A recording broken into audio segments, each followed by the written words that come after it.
We're live on Facebook. Hi guys, John Stein. Hey guys, how are you? We are. Yeah, so the plan is we're trying to do a Talking Metal live stream where potentially John and I could bring in guests and do some live streaming from John's apartment in Jersey City, aka the Silver Spacecraft, and my apartment or my house here in Maplewood. So a big Talking Metal toast. Stand by while I get something. I have no idea if this is going live right now. It is. I believe this is going live on John Astronomy 2, and we're recording it. This is a Manhattan. Emily? Oh, Manhattan. Yeah. It's live, but there's a delay. Oh, okay. Well, yeah. She says it's live, but there's a delay. So you can see both of us, Emily? Yeah. All right. Yeah, I'd like to see what it looks like. This is a test. This is a test. How did you find it, Emily? I went to John Astronomy 2. Hi, Emily. Oh, yeah, there we are. Okay. Awesome. That's what it looks like. Oh, and there's people Watching texting. already? Yeah, what are they saying, Emily? Okay.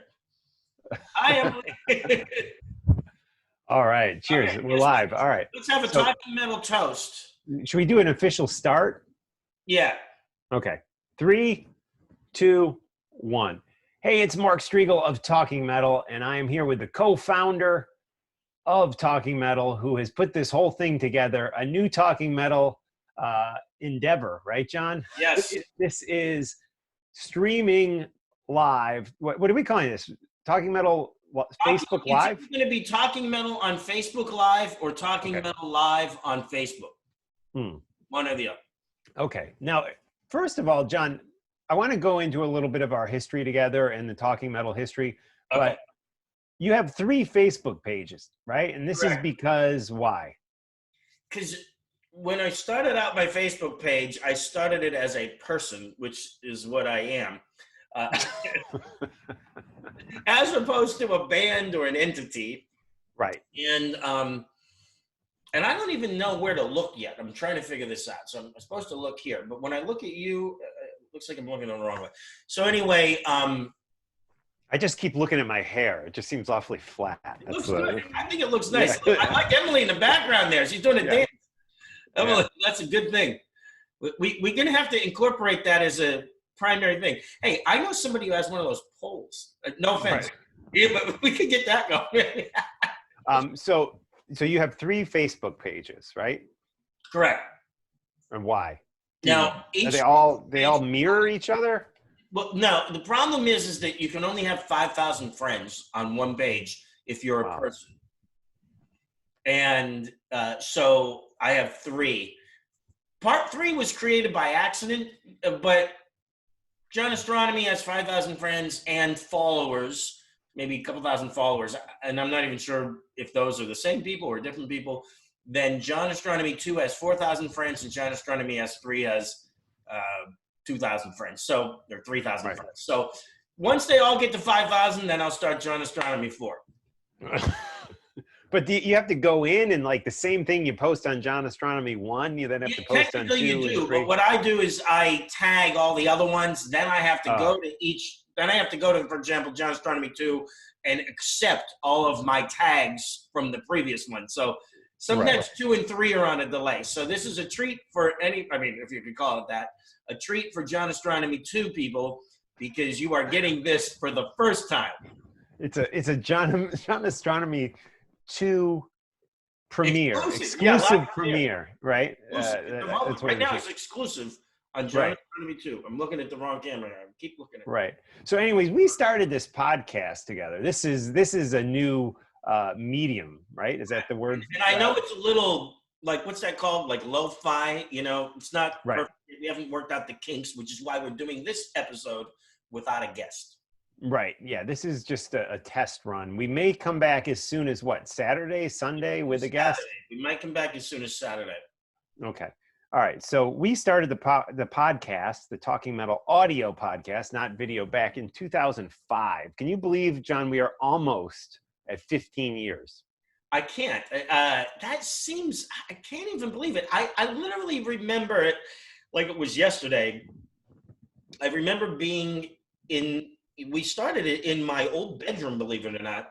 Yeah. And CC Banana was the first guest, the late CC Banana. Let's have The it. late CC Banana, AJ. What was his last name? Confessor or Confessor? Fiore, something like that. Confessor, yeah. Yeah, very sad. At this point, a number of people that we've lost who were guests on the show through the years. But yeah, so we really we put together this podcast back in 2005. John wrote the code. I mean, nowadays it's so easy to get a podcast. You just hire somebody to be your service provider, and just upload it like you do to YouTube. Back in those days, you actually wrote the code for this thing. Yeah, I had to write like literally it was like XML language. That's what it was called, XML. And so I wrote what was called an RSS feed. Oh, hey, we are getting a chat because yeah, let me see what this says. Mike Jones. Oh, Mike Jones. Yeah, Mike Jones is he's our buddy from where does he live? Lawrenceville, New Jersey. Greyhound Dad. Yeah, we hang out with him at shows and stuff. Nice. He's down in the Trenton area. Hey, Mike, how are you? So here's the thing, guys. Right now, there are people watching this live on Facebook, which there's a slight delay.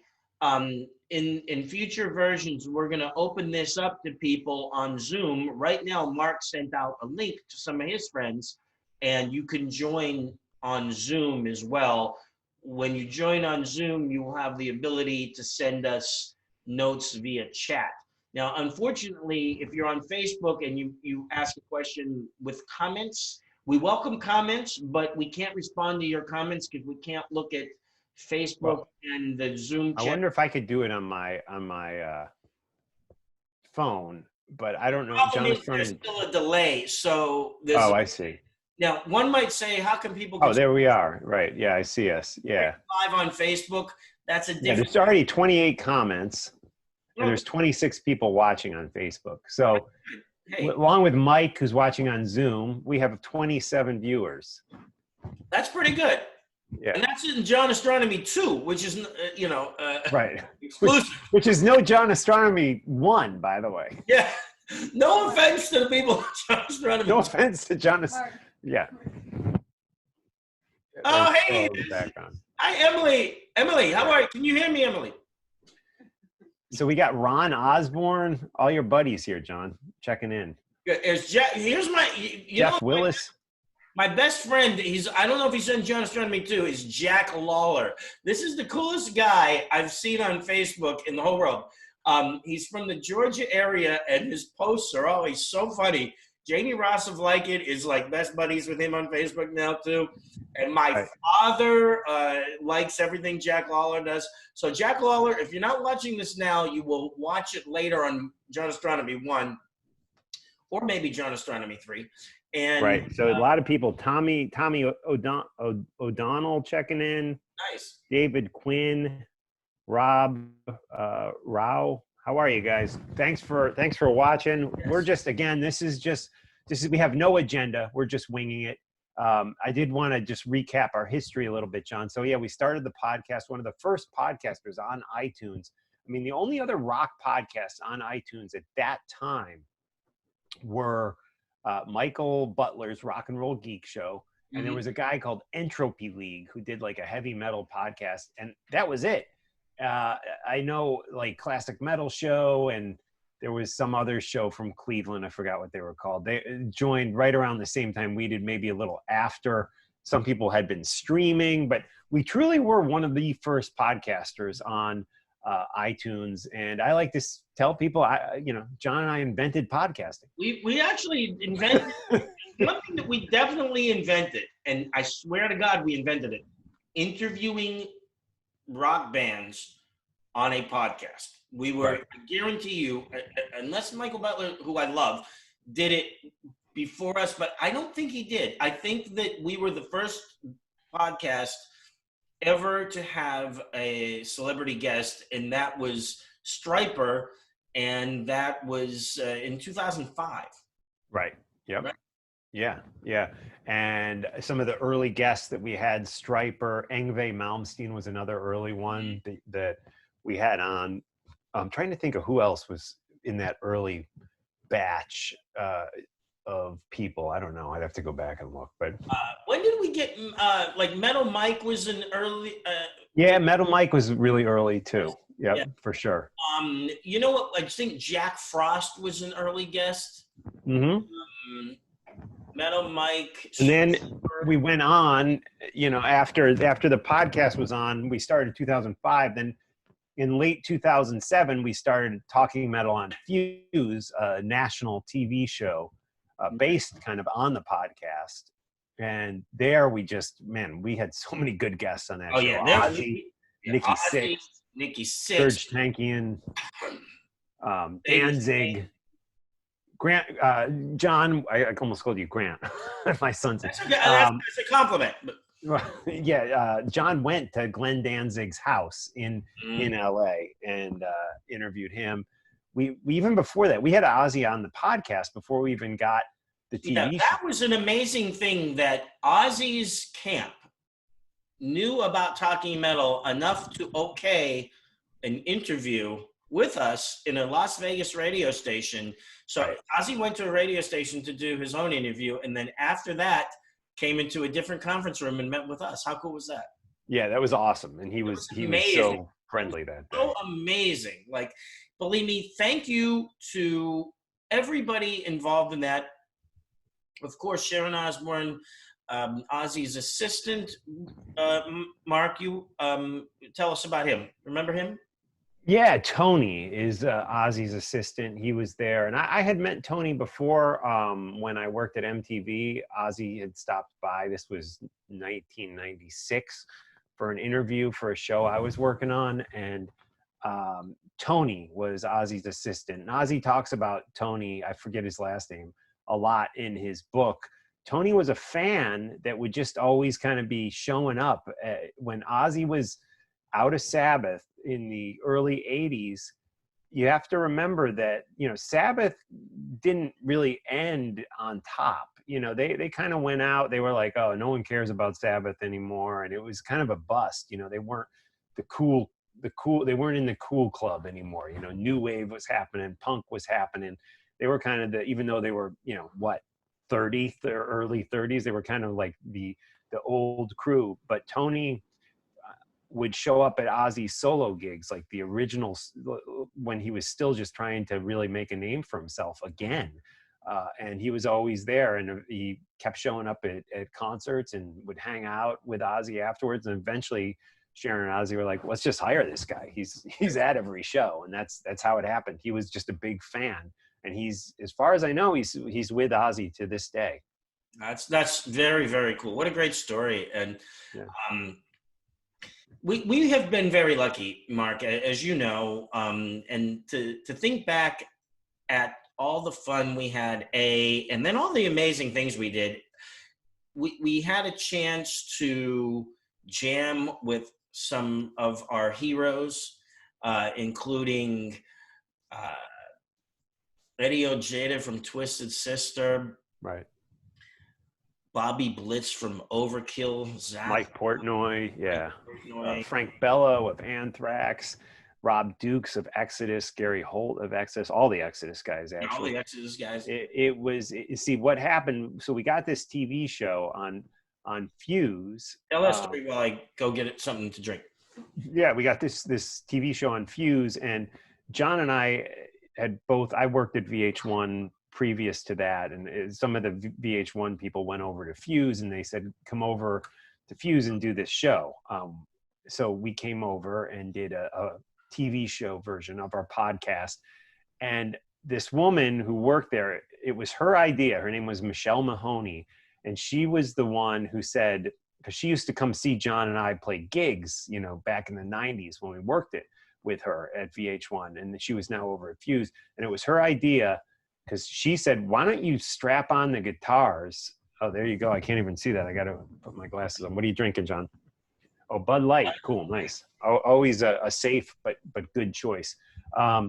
She was the one, Michelle Mahoney, John, who said, why don't you put on your guitars and jam in each episode? That's great. That's cool. And that was, I always give her credit. That was her idea. And those were definitely the most popular part of the TV shows. all-star jams. Like In This Moment, before they were even famous, came on, and Jose Mangan of Sirius XM did, he was there, and we jammed with those guys doing a Pantera song, I'm Broken. We did, like, as you said, Paranoid with Richard Christie and Eddie Ojeda and Corey from Warrior Soul. We did Seek and Destroy with the guys in Exodus, as I mentioned previous. And what other ones do we do? Oh, we wrote a song with Zach Wilde. And that was an amazing. Yeah, that was truly amazing. A little bit of scandal, but it all turned out well.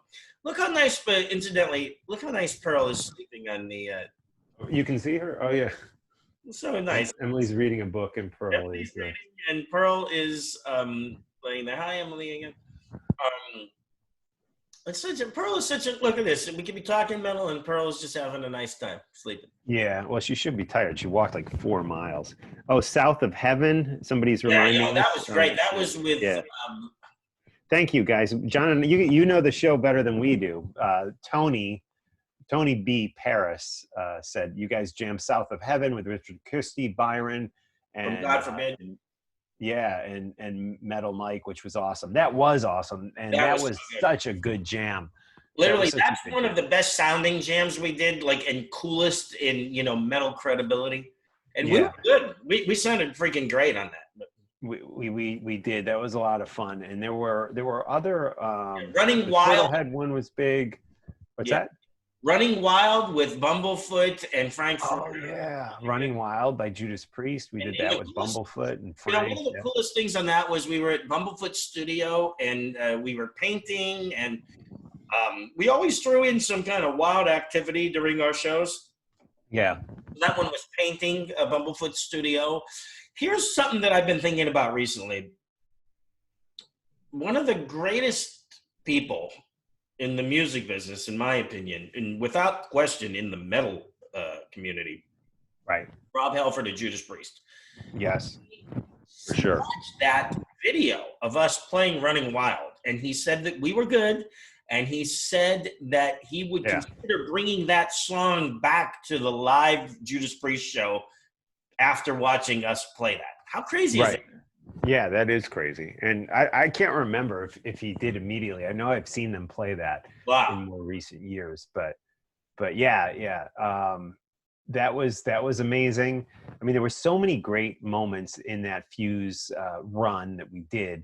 And we shot the show starting in late 2007 into 2008. Yeah.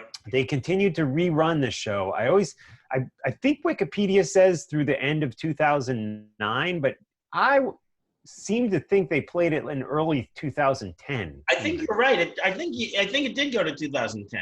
Yeah, we got to research that. And then after that, John and I went on and we hosted some of the Headbangers Ball episodes, the new Headbangers Ball. We got to produce and host some of those, including one with Ace. We did one with Ace Frehley. We did one with Mike Portnoy. Did we do one with Rob Halford? I think we did. Yes, we did. That's right. Yeah. It was great. Bobby Blitz. I think we did one with Bobby Blitz. Bobby Blitz. Yeah, you're right. So 7 of those. And that was really fun. Thanks to Mike Marco and all the other cool people at MTV who helped with that. And we just had we were very lucky to do all the things that we did. And here's one thing, Mark, that I guarantee you is true. We never started to act like superstars. Right. Like, personally, we didn't walk around acting all stuck up and stuff like that. That was we're two nerds who just love this style of music, really. Absolutely. I always said that, like, we're like, and I hate to say this, it's probably a bad thing, but we're like Wayne's World, but you're like the cool one and I'm like the Garth one, even though I look like Wayne and you have the blonder hair. Yeah, it's not that blonde anymore, but just recently I was in a restaurant and I lost my glasses. It was a scene. They had them. And I swear to God, this is a Talking Metal story. There was a friend of mine was there. He was performing at the venue right before this COVID thing happened. And I took my blue glasses off. This is a duplicate pair. I set them down like that, and I was carrying an amplifier, which is an odd reason, and that I would have like a little bit of an incident with glasses. So I was worried about the amplifier, and at the time I left my glasses on the bar. So I leave, and the drummer of a jazz group, this was a jazz club, came up to me. I'd never met him before, and he said, "Hey, I'm a Talking Metal listener. Right. I've seen you do this, that, and the other thing. I love when you jam with so-and-so." And I go, "Hey, man," he gave me his number. I called him. I said, "Hey, I was carrying that amp. I jumped into a cab. I forgot my glasses on the bar. Can you grab them for me? Or can you just tell him to set him behind the bar?" So he did. And then I called the place. I said, "You know what? The drummer of the band, cued you to keep my glasses." And they said they did. And then when I went back for them, guess what? Stolen. Can you believe that? Right. Yeah. So I don't. But I don't even know what the point of that story was, other than there was a great jazz drummer that was a Talking Metal listener, Right. and that was a cool thing. So yeah, and then John, I've continued Talking Metal going. John, you're not on every episode like used to be of the podcast, but you do check in with us every now and again. We always love that. I'd like to be. So let's. I mean, I know I can't be on every episode, but let's Right. for logistical reasons, one of the greatest thing is, and this is something that people are going to have to go look up on YouTube. Look up the bowling episode with Hell Yeah. And, right. and people said, "Mark, why don't you bowl?" And you said it was for ethical reasons. Right. Yeah. So all those Talking Metal and Fuse episodes are up on YouTube. The Headbangers Ball stuff is not. But then John has gone on to do just great stuff with Ace. You want to talk about your involvement with Ace, writing music with him, writing a book with him, managing him?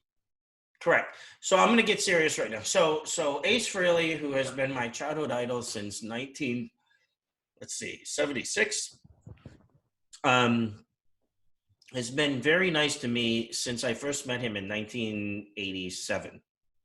Wow. And he was not only nice to me, but he was nice to my mom and nice to my dad, and always had a great deal of respect for my family when we would come to shows. And that extended from Ace to his entire band and his management through the years. And everybody from John Cleary to Jeff Torrens to George Sewitt to the late Mo Hagedorn to the greatest sound man in the world, Night Bob. All of these different people, and then you add on top of that the band members, Todd Howarth, Richie Scarlett, John Regan. John Regan is literally one of the greatest people on the planet, and every name I had mentioned is a great guy too.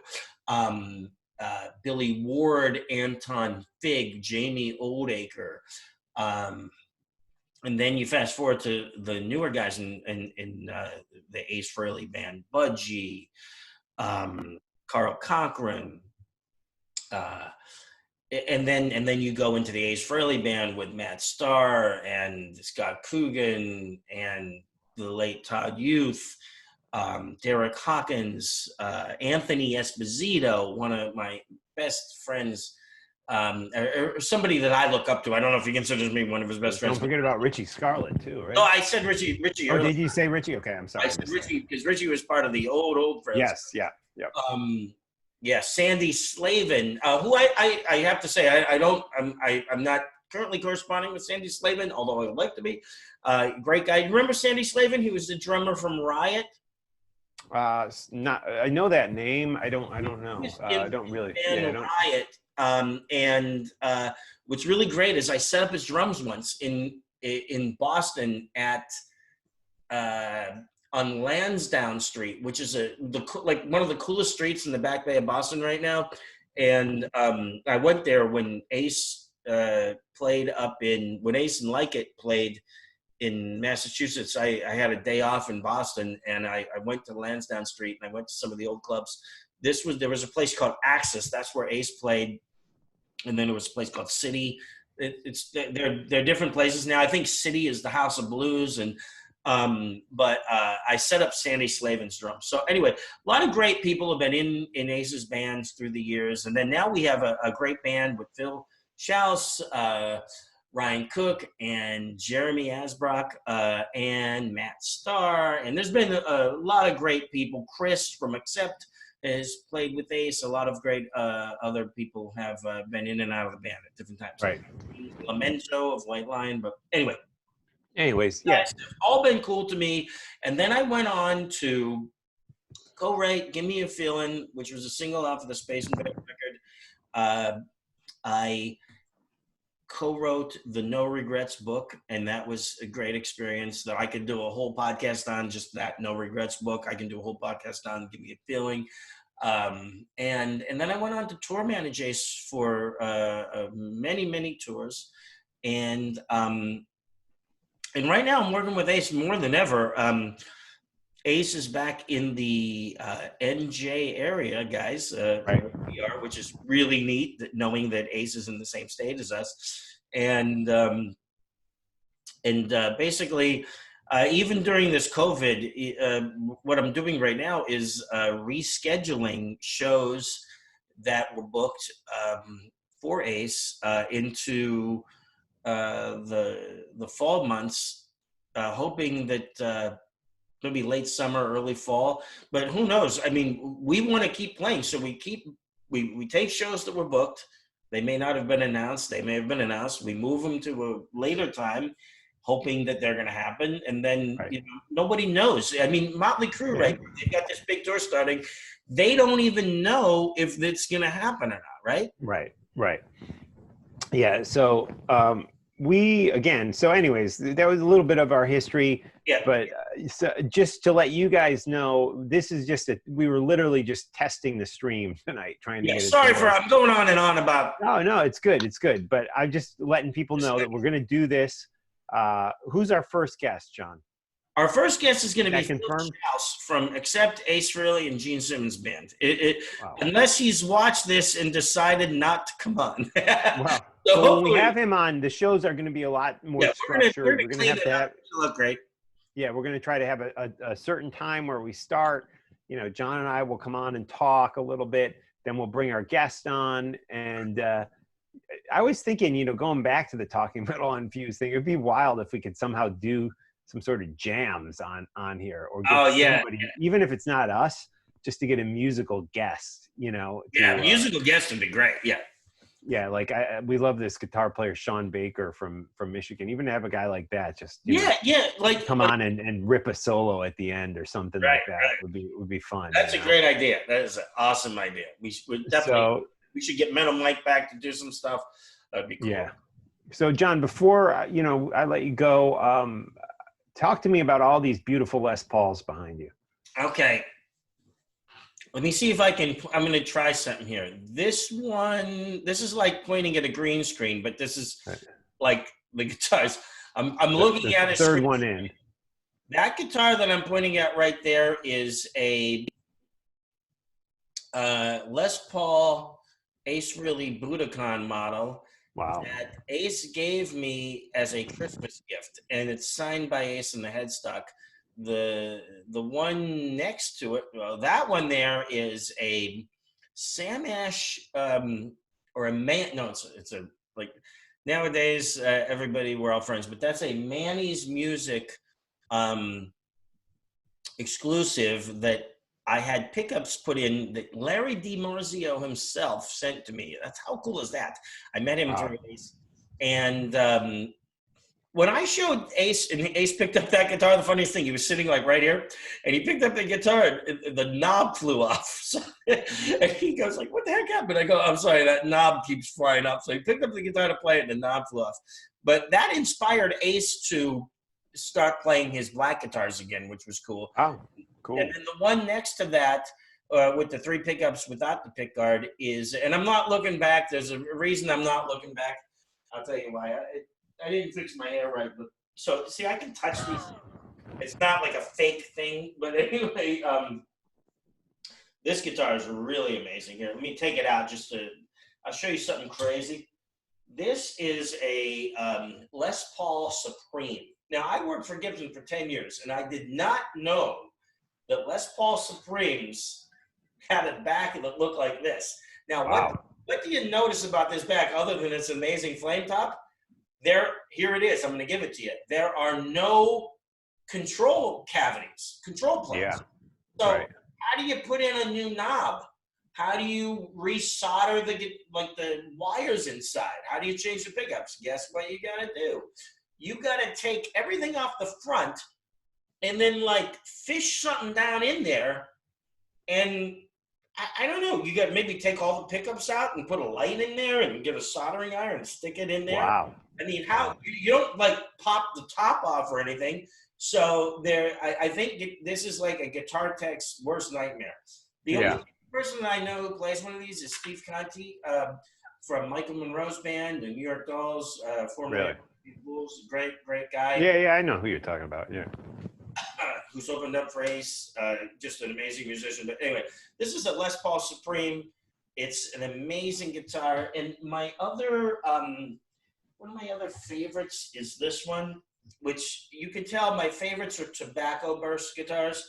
Now they call it vintage sunburst. I think the reason they call it vintage sunburst now is that tobacco, cigarettes has like a bad connotation.